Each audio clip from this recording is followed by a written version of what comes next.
Ndingawufumana njani amava omsebenzi ngethuba ndisesesikolweni? Awusoze ube mdala kakhulu okanye ube mncinci kakhulu. Ungafunda into entsha kwaye kule mihla amathuba engqesho angaphaya. Zilungiselele ngalo mzuzu usesesikolweni ukuze wazi ngcono ngekhondo ofuna ukulilandela, ubone ukuba likufanele na okanye hayi. Ukundwendwela emsebenzini yindlela elungileyo yokubukela umntu osebenza kweli khondo ucinga ukulilandela. Ungahlala naye iintsukwana zeholide zesikolo okanye iiyure ezimbalwa kusuku. Unganika ufifi lokubona ukuba le nto uyifunda esikolweni isebenza njani kwindawo yokwenene. Uyakuthi ke ubone ukuba uyalonwabela na okanye hayi. Ukukhankathelwa okanye umcebisi ngumntu okweli khondo ulikhethileyo othi achithe ixesha nawe ekufundisa, ekukhuthaza kwaye ekuxhasa. Ngumntu ke lowo oza kuthi ukhumbule njengoyena wadlala indima enkulu ebomini bakho. Ukuvolontiya ngoncedo lwakho simahla kwiphulo elinenjongo elungileyo kwaye oku kukunceda ufunde lukhulu ngelixa usebenza oko. Umzekelo, ukuba uncedisa ekususeni inkunkuma, ufunda okuninzi ngongcoliseko, indima zemihlaba, ubunjani bamanzi, indlela yamanzi nomhlaba aphononongwe ngayo elebhu, kunye nendlela ongaxoxa ngayo nomnye umntu ngale nto. Olu lwazi luya kukunceda xa uphangela kwamasipala, ingcali yelebhu, igosa loqhagamshelwano okanye uceba. Ukuba ngeholide zakho uvolontiya e-SPCA, oku kungakunceda xa ufuna ukuba ngugqirha wezilwanyana okanye umncedisi kwindawo enyanga izilwanyana. Ngaphandle kweyadi, xa abanini bazo benganalo ithuba okanye zincinci iiyadi zabo. Ushishino okanye iprojekthi yasesikolweni. La mashishini aqhutywa ngabantu abatsha ezikolweni, ukusukela ekuthengiseni iilekese ukuya kumaqebengwane esonka okanye ibhisikiti. Oku kuya kunceda ufunde ukuphatha imali, ukuthenga izinto zeshishini kwaye wonge imali yombane namanzi. Wasebenzise la mathuba ukuze ufunde kakhulu kuwo. Ingaba ubona ithuba? Khawukhe uqwalasele kwindawo ekufutshane nawe. Ucinge nzulu kwaye ubone ukuba akukho mathuba onokuwaqala na apho ebengekho phambili. Umzekelo, kwiidolophi ezinkulu kukho abantu abagcina izindlu xa umnini wazo engekho ixesha elide okanye beye kwiholide. Abanye bajonga izinja bazihamba-hambise uqeqesho. Oku kubandakanye ukusebenza ixeshana kwindawo yengqesho ukuze ufumane amava kwikhondo onomdla kulo. Oku akuncedisani nje nezinto ozifundayo esikolweni, kodwa kungakunika namanqaku ongezelelweyo kwizifundo zakho yaye ungazifumanela nemalana. Nokuba ufuna ukwenza umsebenzi onjani, ukuzithemba kubalulekile. Ukungazithembi ngokwaneleyo kungakubambezela, kanti ukuzithemba okugqithisileyo kungakubalekisa abantu abaninzi. Ungenza ntoni ukuze uzithembe? Nazi izicwangciso okufuneka uzenzile. Phucula izakhono zakho, ngakumbi ezo ubalasele ngazo. Ziqhelise, ziqhelise, ziqhelise.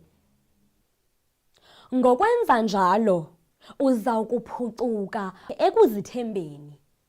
Ngokuqinisekileyo uza kuzibona iziqhamo.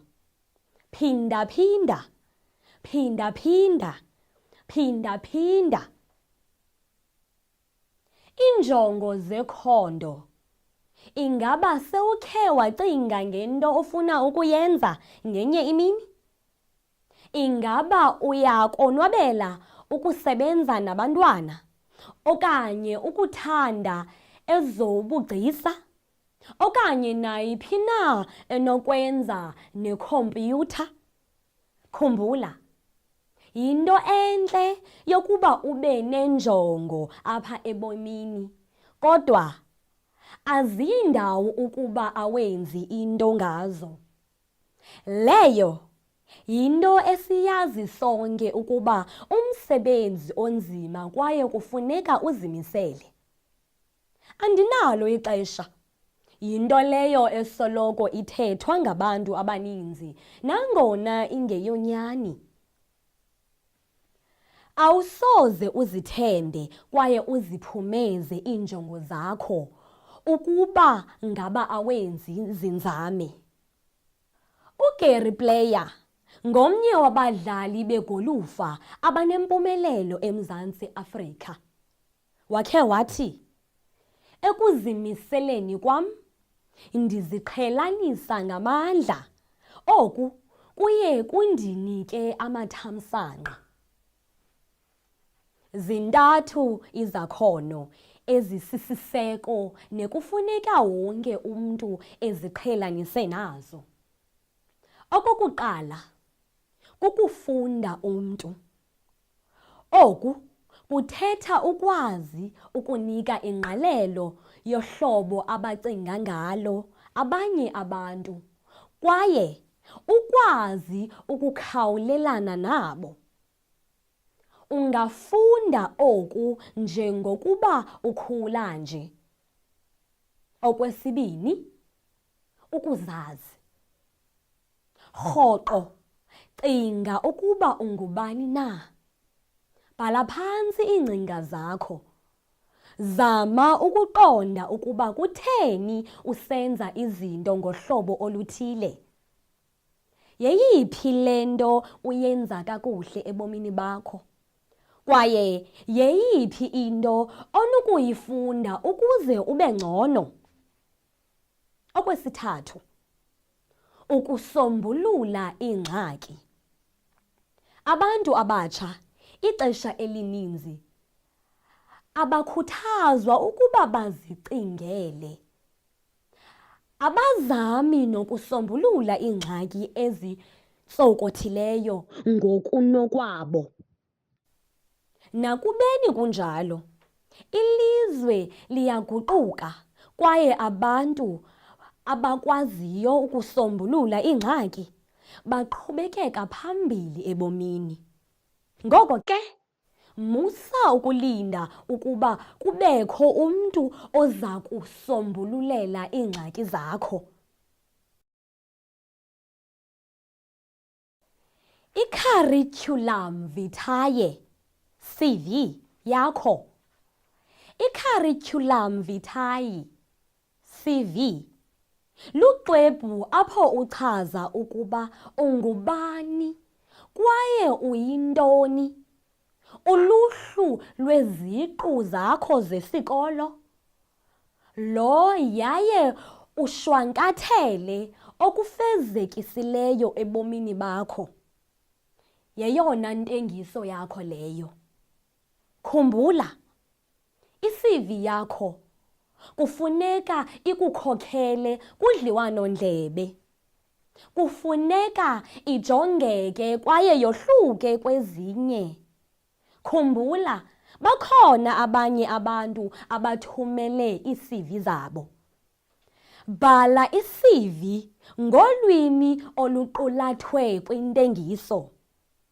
Ukuba ufunelwa inkampani yesiBhulu okanye isithuba, i-CV kufuneka ibhalwe ngesiBhulu.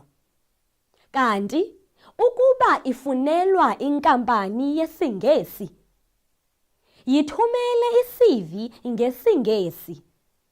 Ukuba awuqinisekanga, yithumele ngolwimi lwakho zombini. Mayifundeke lula ngoba abaqeshi abanamdla bathatha iziqingatha zemizuzu 10 ukuya kwizigatha ezingama-40 ekufundeni i-CV. Chaza inyani. Sukwenza izithembiso ezingeyonyani kwaye ungathethi nyani. Iinkcukacha zakho zoqhagamshelwano, inombolo yomnxeba, inombolo yeselula kunye i-imeyili kufuneka zibhalwe entla kwe-CV yakho, apho zinokufunyanwa lula khona. Sukubhala isincoko ngawe kwaye ungafaki imifanekiso nemibala emininzi. Iinkcukacha mazicace kwaye zibe mfutshane. Chaza iinkcukacha zakho ngesikolo kwaye uqale ngezi zokugqibela. Umzekelo, imatriki. Uyifunde phi imatriki? Zeziphi izifundo oziphumeleleyo? Zithini ii-symbols? Chaza ngamava owafumene emsebenzini. Ii-references zizamva. Abantu aba ngabantu abanokuchaza ngawe nangezinto okwaziyo ukuzenza. Ungalibali ukufaka iinkcukacha zakho zoqhagamshelwano. Yifundisise i-CV yakho amaxesha amaninzi ngoba impazamo ekubhalweni kwamagama zingakubalekisa ngamanqaku. Yigcine i-CV yakho kwi-MS Word okanye i-PDF kwaye uyithumele kwimeyili kunye neleta ehamba nayo. Nanku umzekelo we-curriculum vitae, i-CV. I-curriculum vitae. Thembela Malahla, i-PO Box 231, inombolo ngu-071 234 1234. I-imeyile tmalahla@telkomsa.net. Idilesi Langa 7455. Iinkcukacha, inombolo yesazisi, umhla wokuzalwa, ubuzwe ulwimi ne-ID number 981007 5098 087. 7 October 1998. Ummi waseMzantsi Afrika.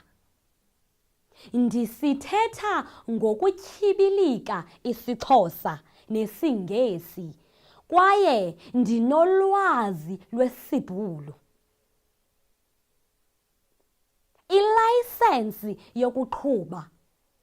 Iinjongo zekhondo endilandelayo. Ndizithanda kakhulu izilwanyana. Ndinomdla wokulandela ikhondo apho ndinokunceda izilwanyana kwaye ndizikhusele kwimpatho embi. Isikhundla sokuba ngumncedisi kwi-Prevention of Cruelty to Animals sakundinika ithuba lokuba ndizifezekise ezi njongo. Imvelaphi yemfundo. Langa High School. Ukusukela ngo-2007 ukuya ku-2011, imatriki eyomnga ngonyaka ka-2011. Izifundo zesikolo namanqaku aphunyelelweyo. IsiXhosa esilulwimi lokuqala ngu-B. IsiNgesi esilulwimi lwesibini ngu-C. I-Maths Literacy ngu-C. I-Social Science ngu-A. I-Business Science ngu-C. I-Life Orientation ngu-B. Izinto endiqaqambe kuzo: ukuba ilungu lesigqeba esiphethe abafundi ngo-2011, ukuphumelela incwadi njengoyena mfundi wematriki ogqwesileyo kwizifundo ze-Social Science eLanga High School, ukuphumelela indebe yendima endiyidlalayo ekuhlaleni, amava omsebenzi. Ndisebenze njengovolontiya eCape of Good Hope, SPCA, ukusukela ngo-2008 ukuzokutsho ngoku, ukuncedisa kwimisebenzi yaseofisini, ukwenza amadinga okuhlatywa kwezilwanyana ngenaliti ukuze zingazali, ukuncedisa ekondleni izilwanyana nasekucoceni ikheyiji yazo, ukuthuthela isebe laseCape of Good Hope, SPCA. Izinto. Emva kokuba ndafumana ilayisensi yokuqhuba, ukuncedisa ekukhupheni iinkcukacha kwiwebsite yase-SPCA, izinto endizithandayo nezindinika umdla. Ndiyathanda ukufunda oolindela okanye iimagazini ezimalunga nezilwanyana nohlobo ezenza ngayo izinto. uSiza Milan ngomnye wabantu endijonge kubo. Umxhentso we-hip hop, ukudlala imidlalo yekhompyutha. Abandaziyo, references. Ezi kufuneka zibe sekupheleni kwe-CV. Kufuneka ibe ngabantu abakwaziyo. Umzekelo, utishala. Umcebisi wakho, mentor ngesiNgesi. Okanye umqeqeshi wakho wezemidlalo. Funa imvume yabo ukuze ubhalwe kwi-CV yakho. Qinisekisa ukuba iinkcukacha zakho zoqhagamshelwano zichanekile. Inombolo yomnxeba, eyeselula nedilesi ye-imeyile. Umzekelo walowo undaziyo, umntu omaziyo, uThembela Malahle, i-PO Box 231, idilesi Langa 7455, inombolo 071 234 1234. Mr. Momeleze Mlambo, umfundisi-ntsapho weklasi yakhe, eLanga High School, Washington Street, Langa 7455. Inombolo ye-ofisi ngu-024 338 1614. Inombolo yeselula ngu-072 122 2111. Idilesi yemeyile ngu p.smith@webmail.co.za. Ileta yesicelo somsebenzi. Le yileta apho uchaza khona ukuba ufaka isicelo somsebenzi. Yithi gqabagqaba ngawe kwaye uchaze ukuba kutheni le nto ungoyena mntu ungcono kulo msebenzi. Oku kungabhalwa kwiphepha lokuqala le-CV yakho okanye kwisiqu se-imeyile yakho. Umzekelo weleta yesicelo somsebenzi. Igama lenkampani enesithuba sengqesho, idilesi yenkampani, umhla ofaka ngayo isicelo somsebenzi. Yithi mnumzana okanye uthi nkosazana obekekileyo. Ukuba uyasazi isihlonipho salo mntu uthumela kuye isicelo, sebenzisa sona okanye kulowo ufanelekileyo. Ndingathanda ukufaka isicelo sesithuba esisisigxina sokuba ngumcebisi wase-SPCA ebesipapashwe kwicandelo lezaziso kwiphephandaba Die Burger 15 Disemba 2020. Esi sicelo sikhatshwa yi-CV yam. Kwi-CV yam uya kuqaphela ukuba kutshanje ndiphumelele emagqabini izifundo ze-Social Science kwiimviwo zam zematriki. Ndikuthanda kakhulu ukusebenza nezilwanyana kwaye kwiiholide zam ezininzi ndiye ndasebenza kwi-Society for the Prevention of Cruelty to Animals. Ndinomonde kakhulu ngokubhekisele kwizilwanyana kwaye intlalo entle yazo ibalulekile kum kakhulu. Nanjengoko ndinamandla ophangela kwindawo efana nale, ndikholelwa ukuba ndingoyena mntu ungcono kulo msebenzi. Ndikulungele maxa onke ukufunda izakhono ezintsha. Ndiyabulela ngokuthathela ingqalelo nangexesha lakho. Ndiyathemba ndakulifumana ithuba lokuba sihlangane sixoxe banzi ngesi sicelo sam somsebenzi. Ozithobileyo, igama lakho, inombolo yakho yomnxeba, inombolo yeselula, utyikityo lwakho ukuba uthanda ulufaka. Ukufaka isicelo semsebenzi. Ndiqala phi? Funa umsebenzi osisingxungxu ngeli thuba usesesikolweni. Oku kuya kukunceda ufumane amava afanelekileyo kwizaziso ezininzi zemisebenzi. Baza amehlo akho neendlebe. Jonga ndawo yonke. Ukuba ngaba ukhangela umsebenzi kumaphephandaba nakwi-intanethi kuphela, uya kuphoswa ngamathuba amaninzi. Jonga amathuba ndawo yonke. Imiyalelo ethi help wanted ezivenkileni, kumathala eencwadi nakwiincoko ozivayo.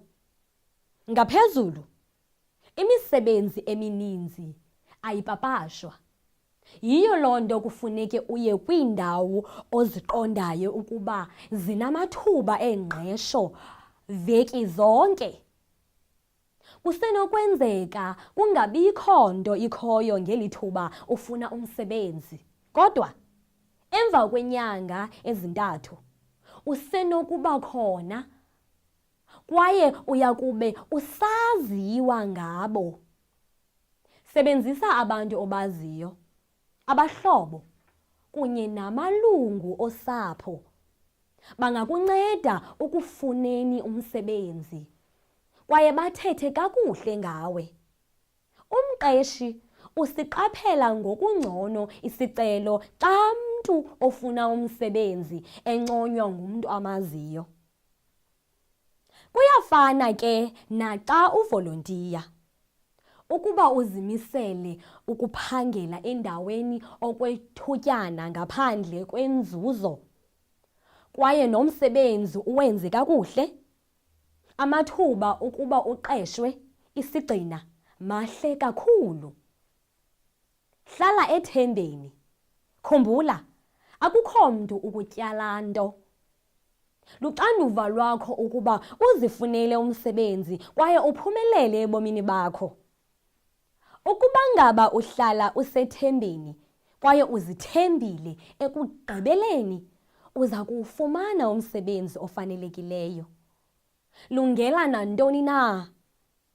Kumaxa amaninzi umntu akawufumani lo msebenzi angathanda ukwenza wona. Musa ukuyikhetha imisebenzi. Uthathe nokuba awuthandi, ngoba uza kungenisa nje emnyango. Likho ithuba lokuba ungaphaqa into entsha kwaye ufunde izakhono ezintsha. Kungcono umsebenzi nokuba ngowuphi na kunokuba ungabi nawo.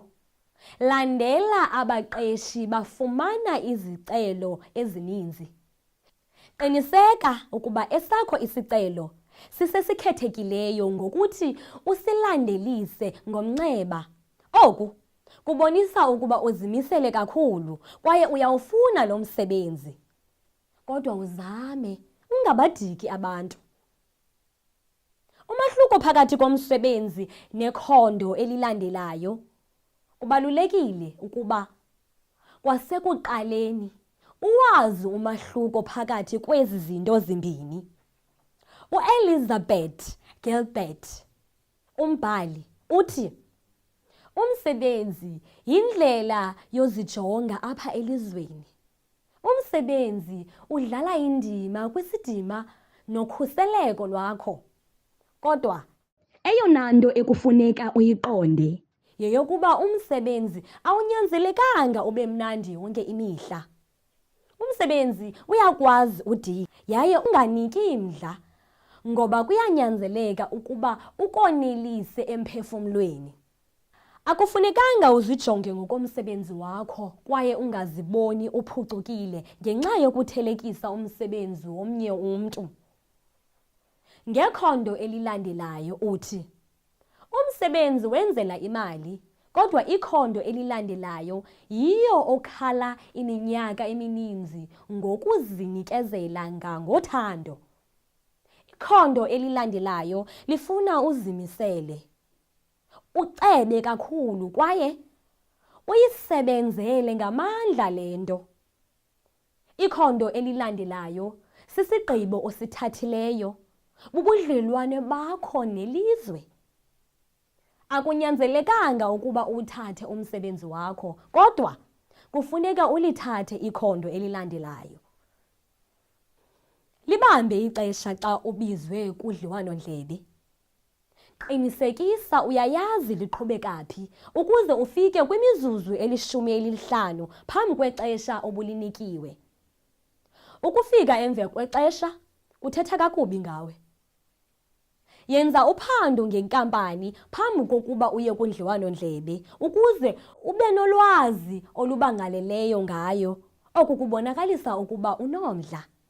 Nxiba kakuhle. Oku kubonakalisa ukuba uzixabisile kwaye kuthetha ukuba uza kuwuxabisa nomsebenzi wakho. Akufunekanga unxibe njengesicigogo kwaye uyokozele. Cinga ngale ndawo yosebenza uya kuyo. Cinga kakuhle ngobunewunewu obunxitywayo nesinukisi kamnandi esifakayo. Khumbula, lo mntu uza kuthetha naye akalulo utshaba lwakho. Naye wayekhe wakule ndawo ukuyo, wawufuna umsebenzi. Luqale udliwano-ndlebe ngoncumo, nangoqhawula isandla salowo uza kwenza udliwano-ndlebe ngokufanelekileyo. Ingcaphephe zithi, Imizuzwana emithathu yokuqala yeyona ibalulekileyo, nanjengoko ilelona xesha oza kuqwalaselwa ngayo ngokwenkangeleko yakho nendlela oziphatha ngayo. Ukuzithemba kufanelekile, kubalulekile. Mjonge lo mntu uthetha naye. Ungathethi kakhulu okanye ukhululeke kakhulu. Kwaye ungathethi kakubi ngendawo ubukhe waphangela kuyo.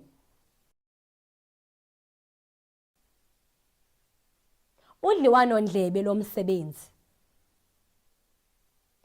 Imibuzo onokulindela kudliwano-ndlebe. Kutheni ufake isicelo sesi sithuba? Wazi ntoni ngalo msebenzi, inkampani? Ingaba wakhe wawenza umsebenzi ololu hlobo ngaphambili? Chaza ngezakhono onazo neziza kuba luncedo kulo msebenzi. Ingaba umsebenzi ungcono kwiqela okanye xa uwedwa? Ndixelele ngawe. Abantu abaninzi bayothuswa ngulo mbuzo.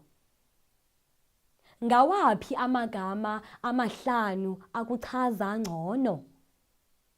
Ungasebenza phantsi kocinizelelo? Zeziphi izinto obalasele ngazo? Uthini ugxekwa? Ziziphi izicwangciso onazo ngengomso lakho? Ungaqala nini? Imibuzo ongayibuza emva kodliwano-ndlebe.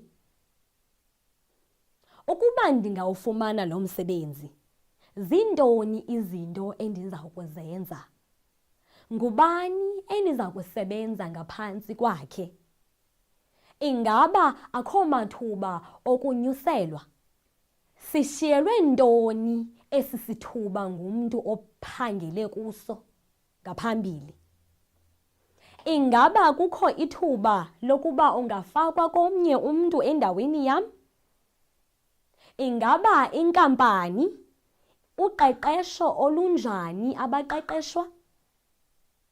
Ingaba likhona ithuba lekhefu lokufunda? Ingaba yeyiphi eyona nkampani iphambili ekuphikisana nale inkampani?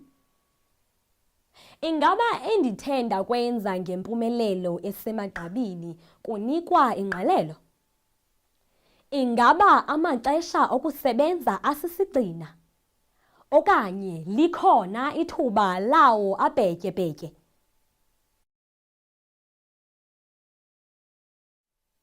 Ungaphumelela njani? Kwiveki yakho yokuqala emsebenzini omtsha, fika ngexesha. Qiniseka ukuba unika ixesha elaneleyo lokuya kufika kwindawo yakho yomsebenzi. Ngakumbi ukuba usebenzisa isithuthi zikawonke-wonke. Akusokuze uzifumane usengxakini ngokufika kwimizuzu 10 ngaphambi kwexesha.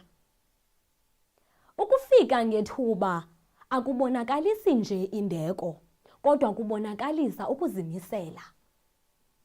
Nxiba ngokufanelekileyo. Ukuba awunxibi iyunifomu, sunxiba ngokungakhathali.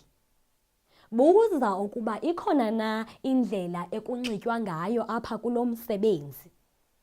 Zilungiselele maxa onke. Phatha incwadana nento yobhala, nokuba zimbini. Awazi ukuba uyazidinga nini na? Nakanjani? Ungalibali itshaja yakho yeselula. Olungaka ulwazi. Luninzi ulwazi okuza kufuneka ulufunxe. Kungoko ke, kubalulekile ukuba ufunde yonke into oyibhale phantsi ekupheleni kosuku kwaye ubhale nemizuzu onayo. Xa ukweli nqanaba, kunzima ukubuza imibuzo emininzi. Imibuzo esecaleni. Abanye abaqeshi abatsha bafumana umsebenzi omninzi zisuka, kanti abanye bangabi nayo into yokwenza kwiveki yokuqala. Ungaphela usenza imisebenzana ebonakala ingabalulekanga. Khumbula, ungafunda lukhulu ngokwenza le misebenzi ngoba iza kunika ithuba lokubona ukuba inkampani isebenza njani. Ungalisebenzisa neli thuba ucele unikwe umsebenzi okanye ufune indlela zokugcina uxakekile. Funda incwadi oyinikiweyo yokuqeqesha okanye uziqhelanise nesoftware ongayaziyo. Kulumkele uzithemba kakhulu. Njengomqeqomtsha, uza kube unehlombe lokwabelana noongqa bakho ngezimvo zakho. Kodwa abanye abantu ekukudala bephangela apho basenako ungamthandi umntu omtsha onezimvo okanye abacinga ukuba wazi kakhulu. Yazi indawo yakho kwaye uziqhelanise nayo phambi kokuba ucinge ngokuyiguqula. Wamkelekile. Oogxa bakho abatsha baza kwazisa kuwe, kwaye ukuba ufuna ukuvana nabo, zama kangangoko ukuwakhumbula amagama abo, wabhale phantsi. Ukuba unako, enye into onokuyenza kukuwafaka kwiselula yakho. Nokuba awukabi nazo iinombolo zabo, bhala phantsi izinto ezikhethekileyo ngabo, ezifana nokuthi uSoli uthanda ukukhwela ibhayisekile ngempelaveki.